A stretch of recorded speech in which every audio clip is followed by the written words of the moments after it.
Hello, and for the first time in far too long, Guten Dag.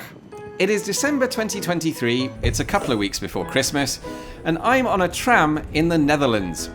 And it's that time of year when people all over the Christmas celebrating world are busy putting up their decorations and switching on their lights. And for many of them, it's a time of celebration. But for some of them, it's a competition. So today we're asking the question, who has the biggest Christmas tree? Yep, we are going to try and find the biggest Christmas tree in the world. The problem is, if you Google that, there are several different cities in several different countries who all claim they have the world's biggest Christmas tree. And that's why I've brought you all to a place called IJsselstein to see this 1960s television tower. What we're looking at here is the Herbrandi Tower, a 367 metre high tower and mast that makes this 37 metres taller than the Eiffel Tower and its mast. And admittedly, right now, it doesn't look much like a Christmas tree. But later tonight, at precisely 7:45 PM, the Mayor of IJsselstein is going to ceremonially switch on the lights. And then I promise it will look, slightly more, like a Christmas tree. In fact, not just any old Christmas tree. They call it the biggest Christmas tree in the world. But the question is it?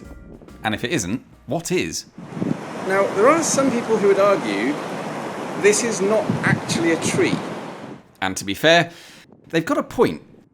If you want a real, natural, actual tree, then the tallest Christmas tree ever, according to the Guinness World Records, was a 67.36 metre Douglas fir tree erected at Northgate Shopping Centre in Seattle in December 1950.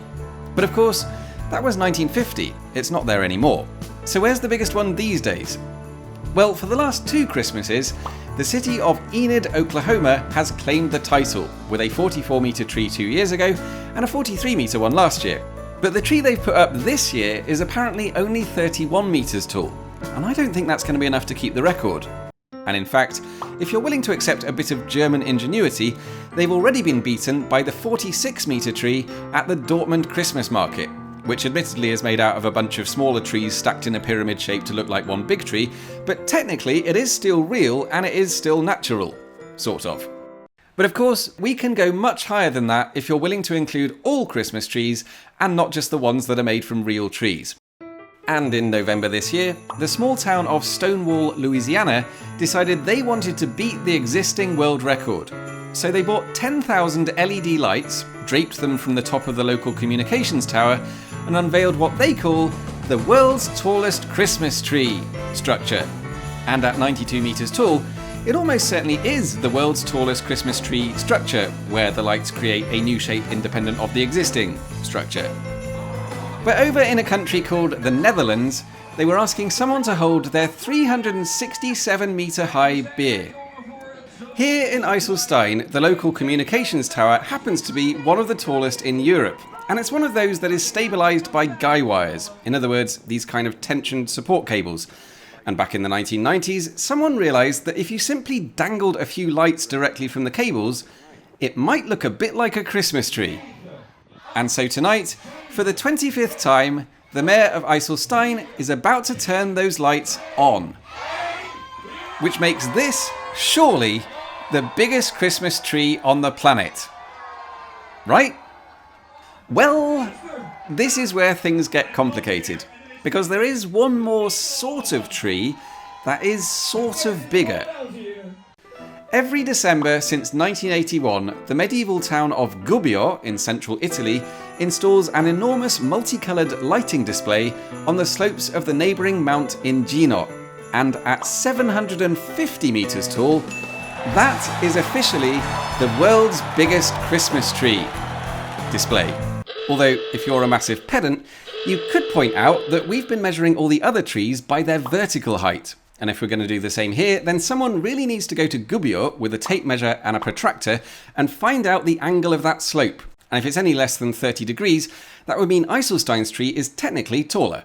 And then if you're an even massiver pedant, you'd point out that surely if we're looking for the world's biggest tree, then shouldn't we be measuring by volume and not just by height? But in the spirit of peace and goodwill to all nations, I think we have to say the answer to the question, who has the world's biggest Christmas tree, is the Italians, the Dutch, the Germans, and the Americans. They've all got good reasons to claim our tree is the biggest. And I'm not going to sit here telling you that one country is right and all the others are somehow not as good, because just like I said when my slightly racist uncle got drunk at the carol service, if there's one thing I've learnt tonight, it's that no one here wants their Christmas spoiled by someone else's bigotry. Right, who wrote that? I don't care if it's Christmas, you are all fired. Sorry about that. If you'd like to see the world's biggest three-dimensional Christmas tree structure, IJsselstein is about half an hour from central Utrecht on public transport. But to be honest, given the height of the tower, coupled with the famous flatness of the Netherlands, on a clear night you can probably see it from about half the country. Actually, if you're a Dutch viewer, I'd love to know how far away you can see it from. Anyway, as always, thank you all for watching. I wish you all the best for the holiday season, whatever you're celebrating or doing, and I will see you after Christmas.